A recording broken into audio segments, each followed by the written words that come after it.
M is for Mason. G is for Graham. B for Betcha. This is the MGB Wrestling Podcast, the podcast with PG-rated material accessible to wrestling fans of all ages.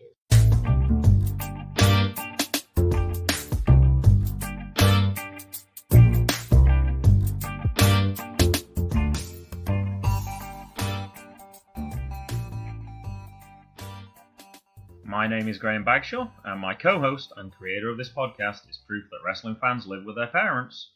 My 10-year-old son, Mason. Alright, so Mason's not here again. We got Matt. We talked a little bit off air.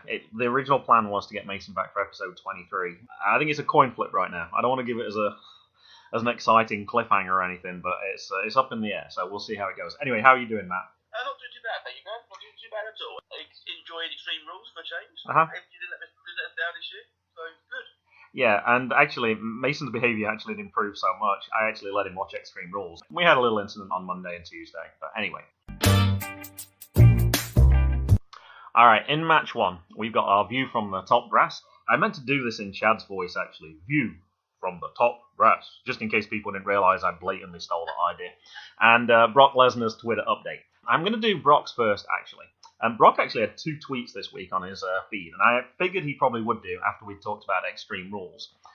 So the first one was, and this was from @WWE, and Brock retweeted this. Attention, @Heyman Hustle, #Raw, GM, @Real Kurt Angle has just given your client, #Universal Champion, @Brock Lesnar, an ultimatum regarding the Universal title, #Extreme Rules.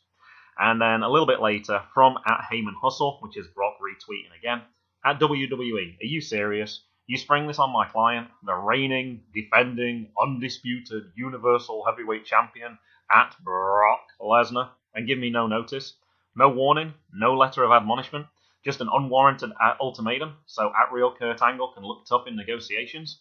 So he actually had 2 this week. I didn't pick this as either of my top 3 moments, mainly because I actually missed this part. I think I was behind. I think I was about 5 minutes behind on the feed. And I actually skipped this, and then you told me, oh, you just missed this. I've just skipped through some talking, like, you just skipped through the biggest thing that the crowd popped for all night. And I figured it would just be, I don't know, Coach or somebody whittling on for a few minutes with nothing important at the start show. So anyway, I missed that. That will obviously become more important when we talk about what happened in Raw, so we'll leave it at that for right now. Now, I've added one more person to Mason's view from the top brass. I've actually added Johnny Saint. So he's been added on that. He only actually has 2 tweets now. He's about as prolific as what Brock Lesnar is right now. But he tweeted this week, at the Royal Albert Hall, we made history. On July 28th and 29th, we start building a legacy. Cambridge, here is your chance to see your favourite NXT UK superstars fight. Alright, match 2 is our top 3 moments from Extreme Rules. Alright, Matt, I'm going to let you go first. What was your third moment? My third moment is the B team. Winning the tag team titles and setting the show running really early on. Really a good performance. Fully bought into the entire event. How can you not like Curtis Axel and Bo Dallas at the moment? They're just so charismatic. I never thought when Bo came up, oh, Bo Lee! And Curtis Axel just living off of Mr. Perfect at the time. I never thought that they would get to the stage where now they've got their own identity now. And I never thought, I assumed once Miz had moved across to Smackdown, I honestly thought they were done. I was like, that's the end of their careers. I've never been so wrong on a prediction ever. I thought they would literally be jobbing like Kurt Hawkins did. But they did really, really well. I mean, the leader of the world got beaten. I'm pretty sure that not many people would have seen it coming, but at the same time, a lot of people did see it coming. So I'm very pleased the B team won. Yep, I thought it was a good match. I'm a big fan of Matt Hardy, but I thought it was a good match as well. Alright, what was your second moment? My boy Finn Balor rolling up Baron Corbin. It actually was a pretty good match. I know you're not a fan of Baron Corbin. No. Finn Balor, well, as usual, he steals the show. He didn't get to deliver his coup de grace, but he also doesn't need to, because that Balor was absolutely phenomenal. I loved it. And that's why I found him a moment. No, and we'll talk about Jackson a little bit later because he was on your show. But yeah, Jackson said Finn Balor always wins, and actually this is one that we both got wrong. We actually thought Corbin was going to win this one, right? Yeah, I called Corbin. I just thought that they were going to put. Because I wanted to win my show so badly. I thought I'll go with something which just seems like the slimy authority figure going to win. I was so wrong. It made sense that Stephanie McMahon's henchman would win. It just made sense for that story, that even though you didn't want it to happen, that it would happen. All right, what was your number one moment then, Matt? Cast your mind back to, there was a great tweet that went around on Monday, which was, message said on, this Extreme Rules pay-per-view isn't very extreme. Kevin Owens, hold my beer. I'd say, Braun Strowman launching Kevin Owens from a standing, kids. Yeah. Standing on top of the steel cage to the floor through the announce table. Mm-hmm. I grant you, as Graham pointed out to me on Twitter, you could see the crash mat. But that is a nasty bump to take. Yeah. Oh, absolutely. I've taken some bumps in my time, but I would never want to take that bump. I will say one thing about it, though. I've watched it multiple times on replay as well, and I saw that same tweet that you're talking about as well. He couldn't have landed any better on that table. It was right smack in the middle. It was absolute. And I thought about this before. I was like, how do they practice stuff like that? Do they just throw them into like those pits full of foam or something? They must practice stuff like that, surely. I'm guessing, but obviously not the table, I'm guessing. But, I mean, obviously they rehearse certain things. I mean, I saw a little behind the scenes thing once WrestleMania when Austin and Rock were talking about how they were going through their match for the main event and everything.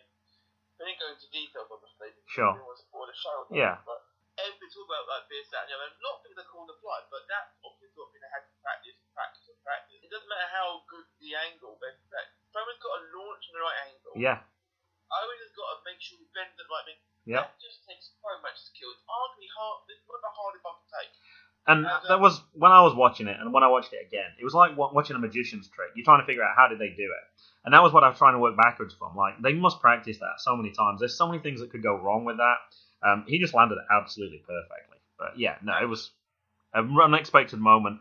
And I said we weren't going to talk about it, but yeah, Jackson picked that one as well. He picked Kevin Owens to win, and we were like, I don't know where he's got that one from, but Yeah, you said you couldn't justify it at all. No. And then you completely called it, saying it actually sounds plausible now. I'd actually talked you into it, which is a weird thing because it didn't happen how you thought it was going to happen. no. Yeah? The reason I gave was totally wrong. I thought because Braun's so over that Vince wouldn't let him win. And actually, I saw Braun Strowman actually tweet as well. It's like, I didn't win. It's like, that's not what I saw. And I kind of agreed, or words to that effect. And even though he lost, he won. And that was a good way for getting KO to win, but him still keeping his credibility. And throwing that total surprise in there that nobody saw that one coming, I don't think. So I thought, I agree, that's a great number one moment. Now, I deliberately went left field on my three predictions for this one. I know that there's no top 10 for this like they do for Raw and Smackdown. So I picked ones that I knew you wouldn't pick, but I thought they were discussion points. So my third point was the shortness of some matches. Now, I actually like that, because my problem is when I watch a lot of matches, the first 15 minutes are pointless. They're going through the motions, everyone's going to trade off a little bit, someone's going to start strong, then the other guy's going to start strong, there'll be a few clotheslines, there'll be a few punches, and then you get to the nitty-gritty of it. I actually like that. The Oscar match was fairly short. I don't know the time. I think it was about 6 minutes. I actually listened to the Durcast this morning. KO match, that was pretty short as well, actually, in the end. I didn't time it again. I haven't looked at what the time was. And obviously the shortest match was Nakamura. Yeah, which I'm guessing went over with you like that balloon. Yeah, and I did ask that question as well, and I did not want to see that match go that way. But I like the fact that some of the matches are shorter. I don't like the fact that all the matches have to go at least 15 minutes, 20 minutes. It takes out that element. I like that surprise element when you do have that shorter match sometimes. I don't think it's a problem at all. Absolutely. I mean, that was that short to tell the story, and that story is clearly building through the summer, obviously. So that's some pretty cool. And my second moment was the order of matches. Now, WrestleVotes. So refreshing. WrestleVotes actually said Roman was planned to be the main event, but people backstage actually lobbied for Dolph and Seth to be the next one. And he actually said there was no support at all for the WWE title match to be last. I haven't said what I thought about that particularly, but the order of matches definitely surprised me as well. More I thought about it, I have thought about it a little bit since Sunday night. I was able to see Roman Reigns not get a main event again. Correct, me too. Ironically, it was a good match they had. Yes. As I've said many times on your show, my problem isn't with Roman Reigns' ability. It's with Roman Reigns being forced down our throats and expected to like it. With the title, but the Iron Man match going on last was, in my opinion, the best way, because the Iron Man match, that sort of match, needs to close the show. Now, This is not one of my moments. I don't like the Iron matches because I actually asked you as well. Has there ever been an Iron match that hasn't been won by just one fall? It is so predictable. It's always going to get to that point, and you also know, we called this as well, somebody's going to make a pinfall, but they're going to run out of time. They'll start it with less than 3 seconds to go, and that once again happened. So I'm not a big fan of the Iron Man matches anyway. But it was interesting, on Twitter, that seemed to be the big thing. People were talking about the order of matches again. Now, I am a bit of a traditionalist. I do like the WWE title match to be last. Yeah. But I anyway. like the world title to be last as well.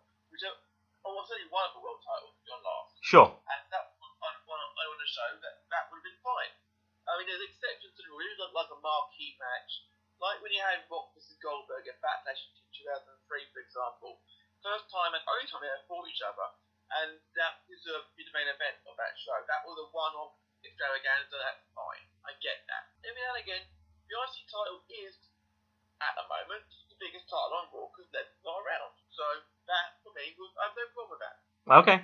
Now, I did mention this as well, the order of matches, because once again, the crowd was brought into question again because they were ruining the match by doing the countdown every couple of minutes. And you could see, actually, Dolph on Twitter, you could see him zoomed in, and he was complaining to the ref that, hey, look, can they take the clock down or whatever, but they needed that for their timing.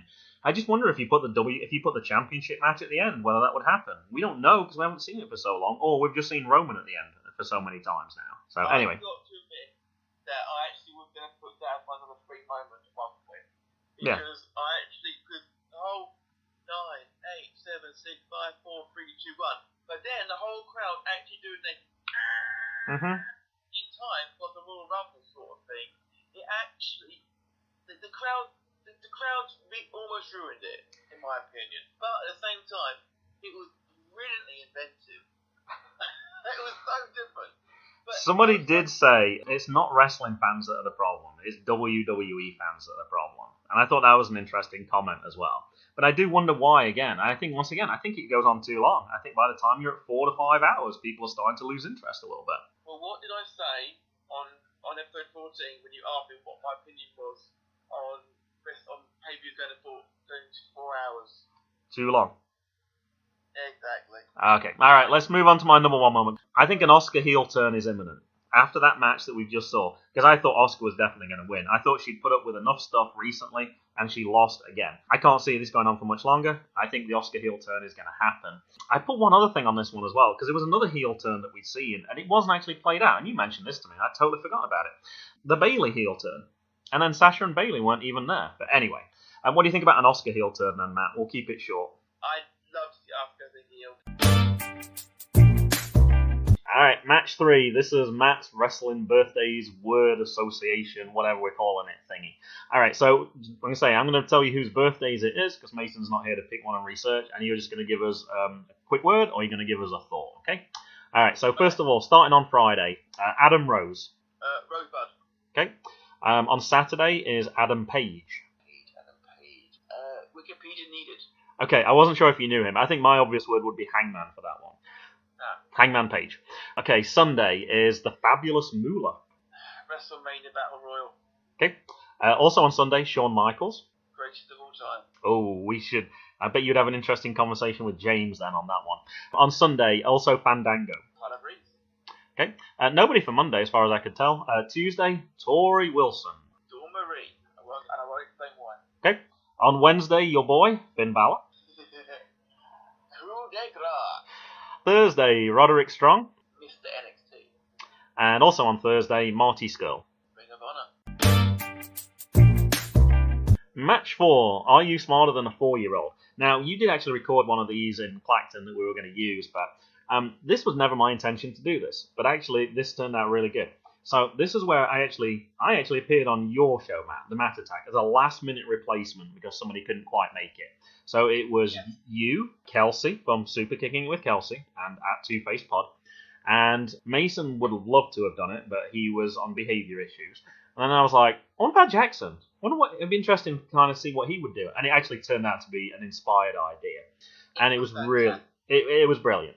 And I'm actually going to take the sample from your podcast and I'm going to play it a little bit later so you can hear his predictions. And this is actually going to be now a monthly section. And it's partly laziness in my second part as well. I don't have to write a quiz now. All I have to do is compare them. So we're going to post beforehand in the future what Jackson's predictions are, what Mason's predictions are. And if anyone else wants to post theirs, they can, or we'll take it on an honesty system to see how they did. Now, actually, I believe you actually won for the first time, Matt. Is that right? I did. I actually got the first ever win on my show. Now, I grant you that I was facing a 4-year-old, but at the same time, I was also facing the podcast queen herself. Correct. So that was a massive win. Now, if I remember, the final scores were you got 8 out of 11, I think, which is a really impressive score.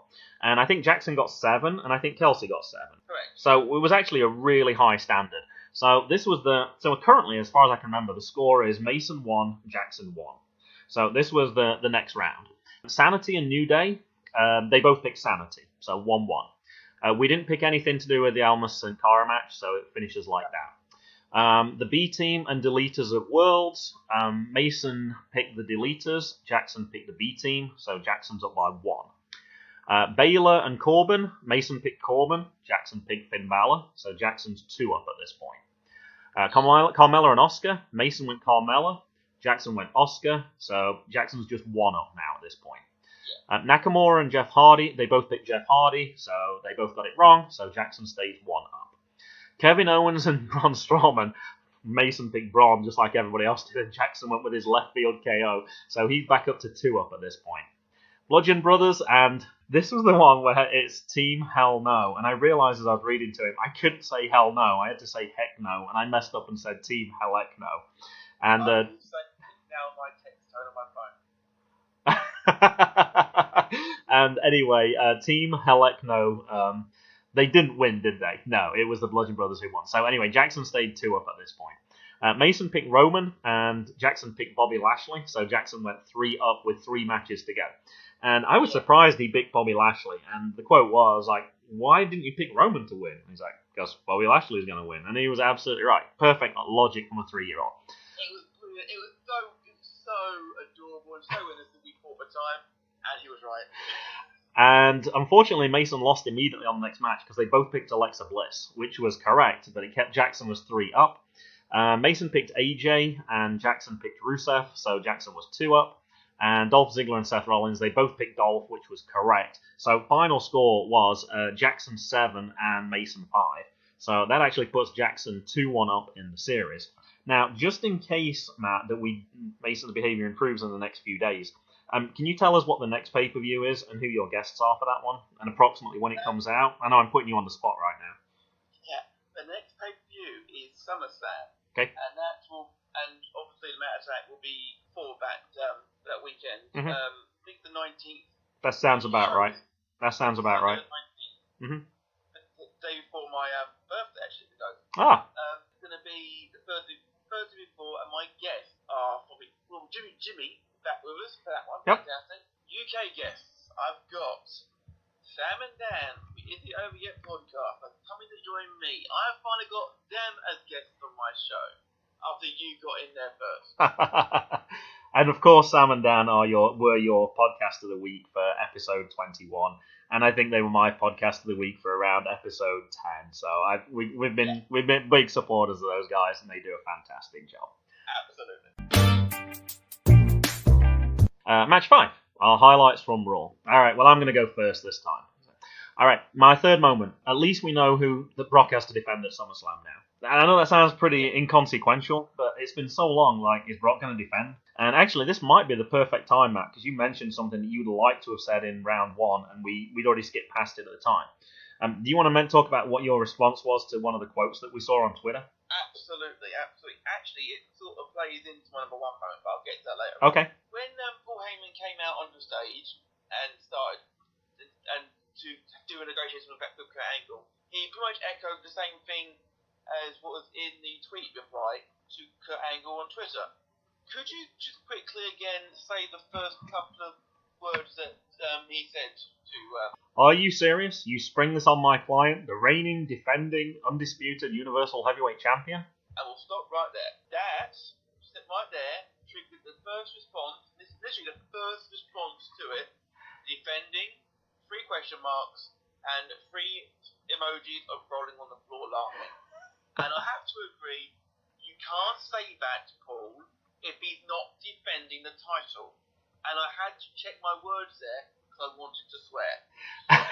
And that was why I put it as my third moment. It's just the fact that we actually know he has to defend now. Because you never know, it used to be obvious, if there's a pay-per-view, you defend him. And it's just not the case with him. You never know when he's going to be there. So I was pleased that that's finally going to happen. All right, my second moment was, Ronda Rousey taking out everyone. The refs actually got there to help, which I've talked about numerous times. Like, where are the refs? They're never there. They actually got out there. She had Mickie James helping her, and she just ran like a mad woman and pounced on everyone. I thought it was fantastic. I love to see it. I love how dominant that Ronda actually looks right now. I have to fully agree, actually. That's my number 2 moment. The Ronda and Alexa build, which is clearly going to be happening at SummerSlam. Yes. See it already, but we've been confirmed now. Correct. Again, the can work much better this week because the look on Ronda's face, that just like, I am going to rip your arm off and use it to beat you over the head. But I'm buying into it. She's doing such good work in character. She's doing fantastically well. I like the fact she's defying the authority. And the fact is that Kurt obviously made this match before Baron could actually get involved. And I love that. Because you know at some point, Angle and Corbin are going to fight or something. Sure. I'm loving this. Alexa does great facial work. Ronda's doing great facial work.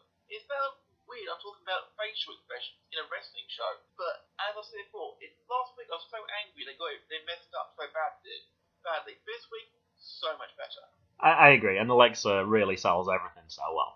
All right, my number 1 moment was the Sasha and Bayley I love you moment. Now, I'd actually talked about this fairly recently as well. People had talked about, is there a heel turn? Is there not a heel turn? Oh, they're best friends. Oh, there are. And I said, it's like they're high school girls. And this finally confirmed it to me. That's exactly what high school girls are like. They constantly fall out with each other, and then the next moment it's like, oh, I love you.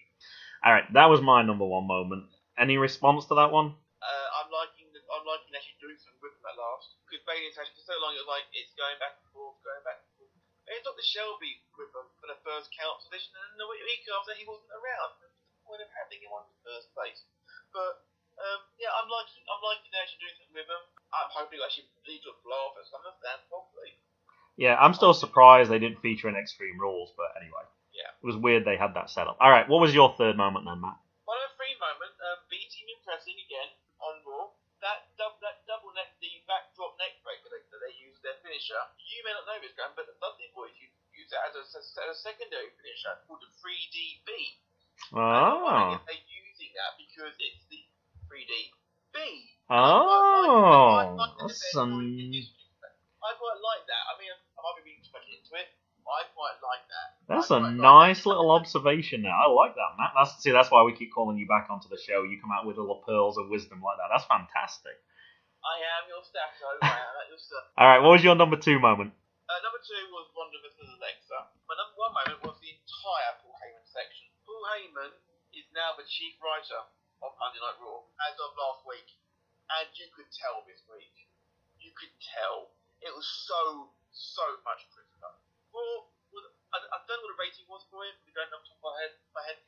I'm guessing that once word has got out that Paul Heyman's writing the show now, like he wrote Smackdown back in 2002 when it steamrolled Raw. Yeah. I've got a funny feeling that now it's going to be much better. And it showed last night. Yeah, I'm sure it suffered initially because the last week's show was so bad. And it was the lowest rating. It probably dropped a little bit more. But I agree with you. Once word of mouth goes round, that should definitely affect things. Absolutely. And that's Vince knowing what he's doing. Correct. All right, so the top 10 moments were, number 10 was McIntyre flipping onto Reigns from over the top rope. Number 9, the last chapter to Titus Worldwide. Number 8, Mojo Rawley finishing off Tyler Breeze. Number 7, the B-Team remain undefeated. Number 6, Sarah Logan defeats Ember Moon with help from Liv Morgan. Now, I got to interrupt on this one. I have a feeling, and it's probably me who got this mixed up.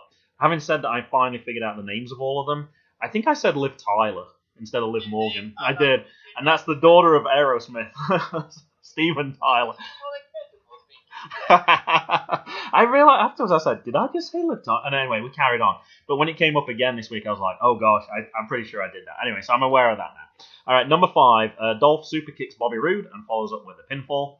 Number 4, Sasha destroys Dana Brooke and Alicia Fox.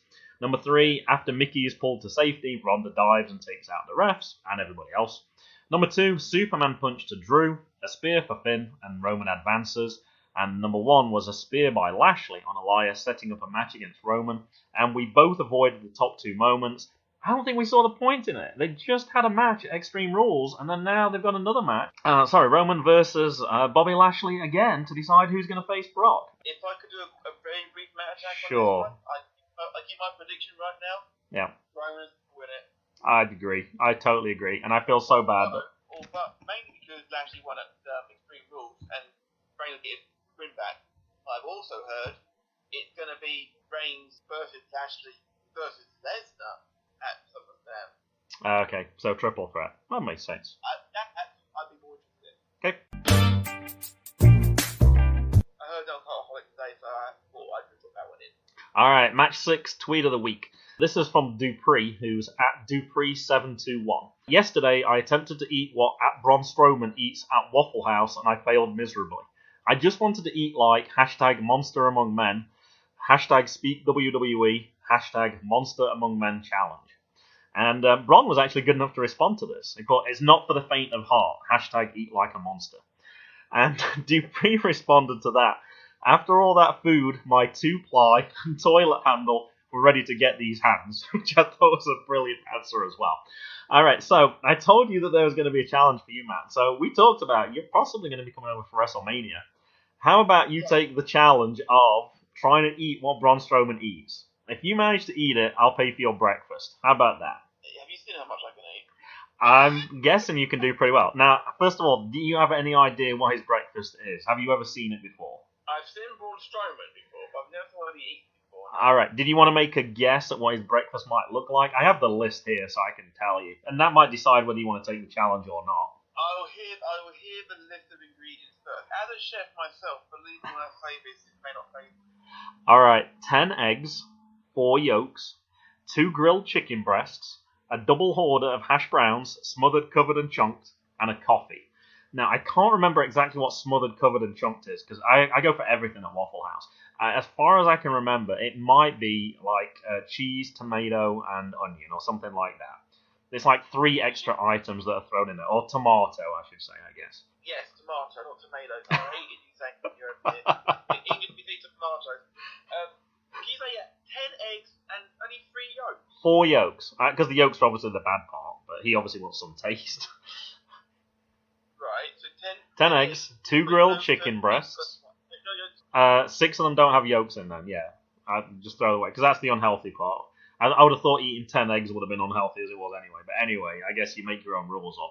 Obviously, the chicken breasts are grilled, because that would be healthier. A double order hash browns. Do I have to wash it down with anything in particular? It says a coffee. It says and a coffee. That's Braun Strowman's breakfast at Waffle House. Challenge accepted. Alright, sounds good. So we'll keep that one going. And if you manage to eat that, I will definitely pay that one for you. And we'll have to figure out what the forfeit will have to be if you don't complete that one, then. The forfeit will be me having to sit at home vomit after I throw it out.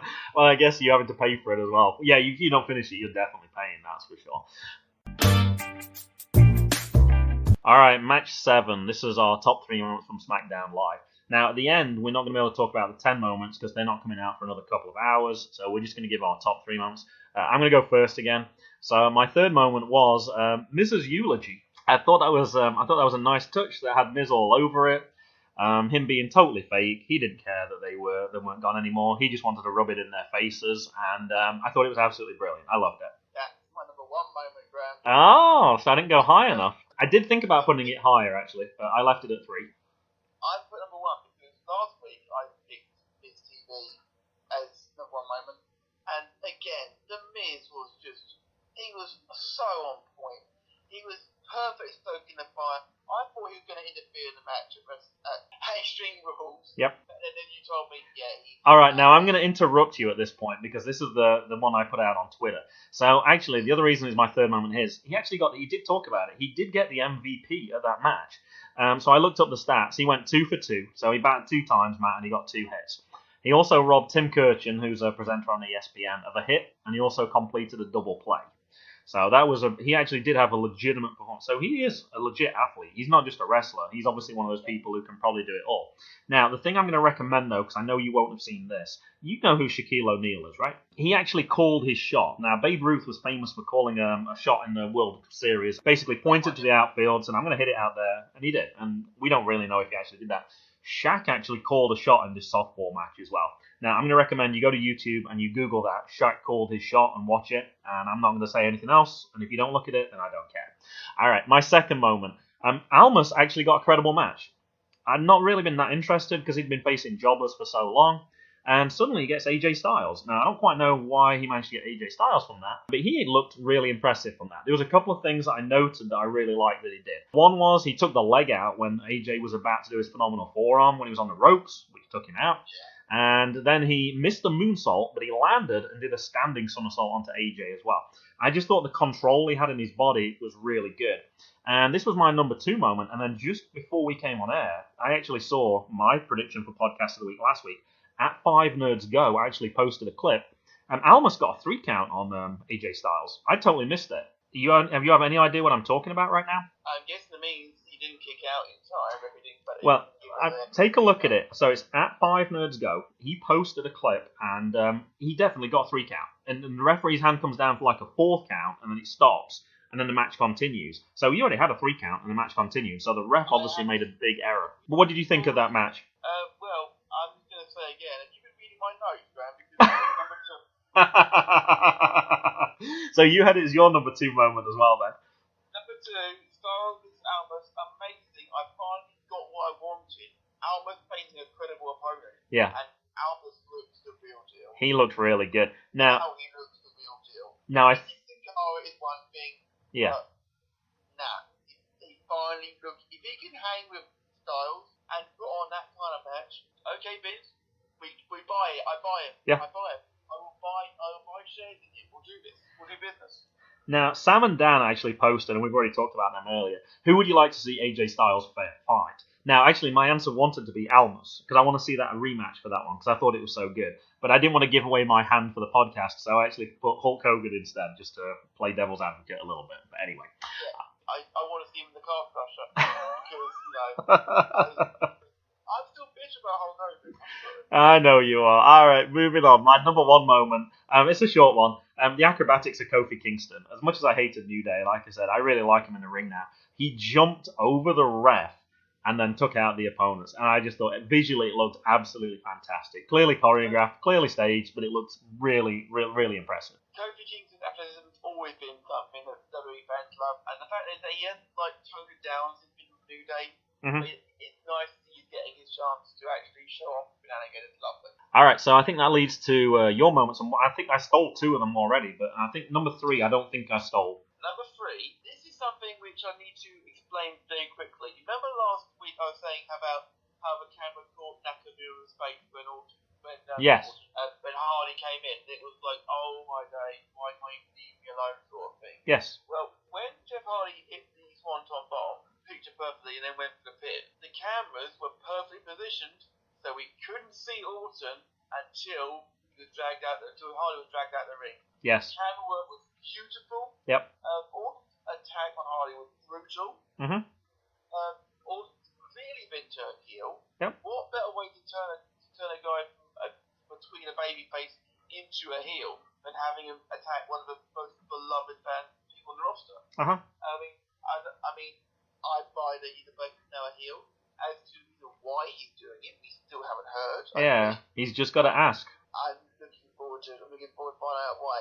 I'm wondering if that means Orton's teaming with Nakamura, or if it almost just got from Jeff Hardy. Now, I'm going to tell you why this didn't make my top 3. As soon as they knew that they were fighting again, I was like, well, Randy Orton's going to come out again. It's obvious. And I had no interest in that match, and as soon as Randy was there, I was like, obviously. Yeah, to me, it was too obvious that was going to happen. I wanted a little bit more. If they hadn't have done it at Extreme Rules, I would have been like, whoa, where did this come from? But the fact they'd just done it 2 days ago, it was obvious. Well, in my mind, it was obvious they were going to do the same thing again. All right, just to check. So number 2, you also had Almas gets a credible match. And number 1, you went with Miz's eulogy, right? Correct. All right. So the top 10 moments were, number 10 was Kofi jumping over the ref, which I picked as number 1. Number 9 was the double knees by Almas and AJ kicking out. Number 8, Mandy Rose taps out to Becky Lynch. Number 7, Ty Dillinger tapped out to Samoa Joe. Number 6, Eric Young finishes off Kofi Kingston. Number 5, Becky gets a match to fight for the title at SummerSlam. Number 4, Randy Orton drags Jeff Hardy out of the ring to stop him getting a 1-2-3. The third one was AJ reverses a move and locks in the calf crusher for the win. Number 2 was Miz's eulogy. And number 1 was the continued assault on Jeff Hardy, where he's asking him, just tell me, just ask me, and I'll tell you why he was. Podcast of the week. And this week I've gone for the Bitter Boys Club.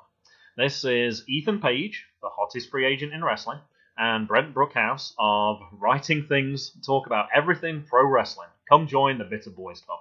And that line I just read is basically their information that they post on iTunes. Unlike the 5 Nerds Go, who just post podcast at 5 Nerds Go. They actually give you a little bit of information. Now, I would have picked this. And I think they admitted to their laziness later that we called them out on that. I would have picked this ages ago. But at the start, I was under not the illusion, but I was trying to pick only PG podcasts. And I sort of forgot about it after a while. And certainly when I picked at 5 Nerds Go last week, I was like, oh, that's not PG at all. And I was suddenly realized, that's fine. I can pick a non-PG podcast as long as I alert people, hey, don't let your 10-year-old son listen to this one. But I know certainly we have dads that listen to this as well. And we have people who are old enough to make their own choices as to what to listen to. And for me, this is actually a top 5 podcast. This is one that as soon as it comes out, I want to listen to it.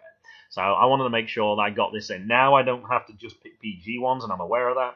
That was why I picked that this week. Latest comments. So this was the reviews on iTunes. Brent and Ethan have fun conversations, not just about wrestling, but also about life and pop culture. And actually, that's something that Kelsey does as well. And that might be one of those things why it really appeals. That two-faced pod, they have the wrestling, but they have the other angles in there as well, and they mix it up a little bit. Also, the fact that they both have kids, and this is the first year they've been doing this podcast. They both had kids during this first year, and Ethan's actually travelled to England and Japan. So we've got to see a lot of things that have been going on in family life, but also the travels as well, which has kind of kept it more interesting. Part of my review was an informative insight into the business. And the reason I put that one is, for people who don't know Ethan Page, he's also the owner of Alpha One Wrestling in Canada. So you also get to see the insights into business from a wrestling perspective, because he wrestles on the independent scene, and also on the promoter side as well. It's a very interactive podcast. I've submitted questions multiple times and had them read out. They're also both very receptive on Twitter. If you ask them something, they'll often respond to it, or they'll like a post or whatever. Mason actually met Ethan at AIW over Christmas. Really nice guy. And it was actually around the time, and I can't remember if you watch Impact Wrestling or not, this was around the time when he became the Chandler Park character as well. So both of them really good guys. I know Brent does writing for, and I wish I could tell you which company he writes for, because I can't remember, but it's kind of a prestigious one. But no, the playoff between the two, the chemistry is great. So the Bitter Boys Club. The only thing I don't understand about it is, and you notice I haven't read this, there's no Twitter feed for this at all.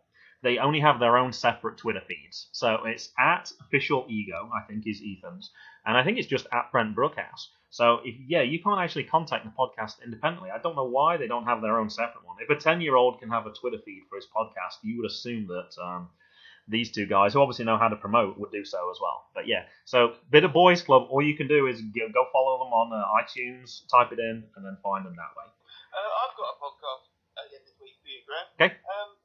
I found this guy. I literally stumbled across him. I don't know where it was I found him. I found him on Twitter.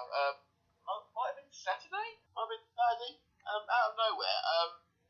A young lad called Conrad Newton. His name is. He's got his own podcast called Newton's Wrestling Takeover. He used to be called WrestleCast, I believe, but he's rebranded recently. Okay. He's like 14 years old. Mm-hmm. 14 years old. He's also from the UK, so obviously I've got to plug the UK for him.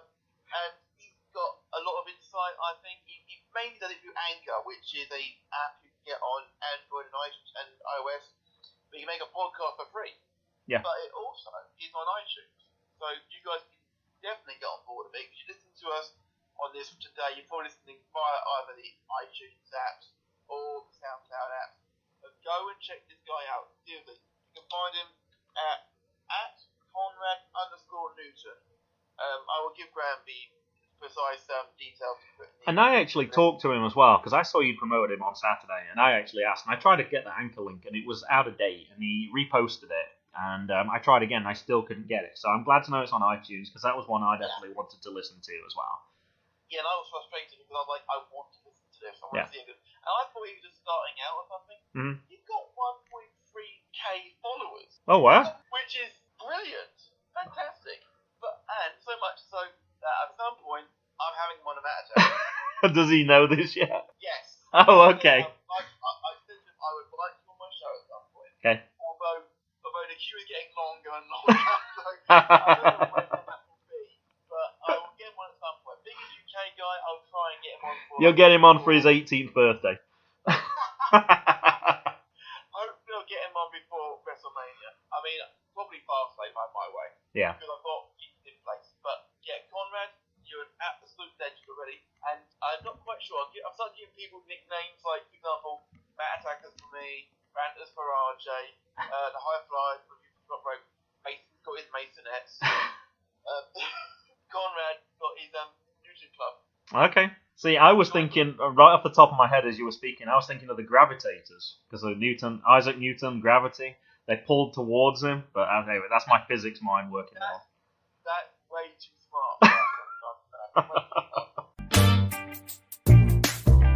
Alright, so I think that just about does it for episode 22.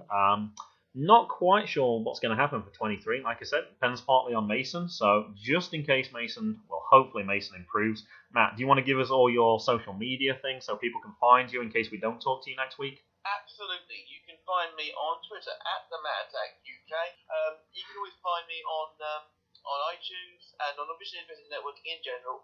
Search for the Matt Attack and you'll find me quite easily, I'm pretty sure. Alright, that sounds good. And I'll make sure I include some of those in the episode notes as well. So this has been the MGB Wrestling Podcast. We're out of here. Oh, that's my line! Cue music.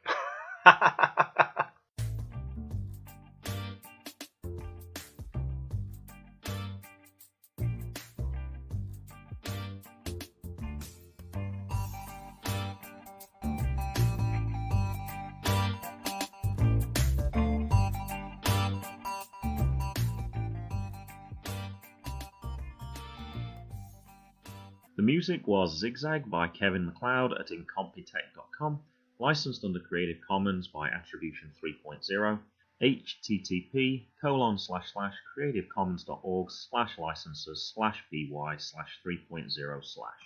So, the top 10 moments were: number 10 was Kofi jumping over the ref, which I picked as number 1. Number 9 was the double knees by Almas and AJ kicking out. Number 8, Mandy Rose taps out to Becky Lynch. Number 7, Ty Dillinger tapped out to Samoa Joe. Number 6, Eric Young finishes off Kofi Kingston. Number 5, Becky gets a match to fight for the title at SummerSlam. Number 4, Randy Orton drags Jeff Hardy out of the ring to stop him getting a 1-2-3. The third one was AJ reverses a move and locks in the calf crusher for the win. Number 2 was Miz's eulogy. And number 1 was the continued assault on Jeff Hardy, where he's asking him, just tell me, just ask me, and I'll tell you why he was beating him up. M is for Mason.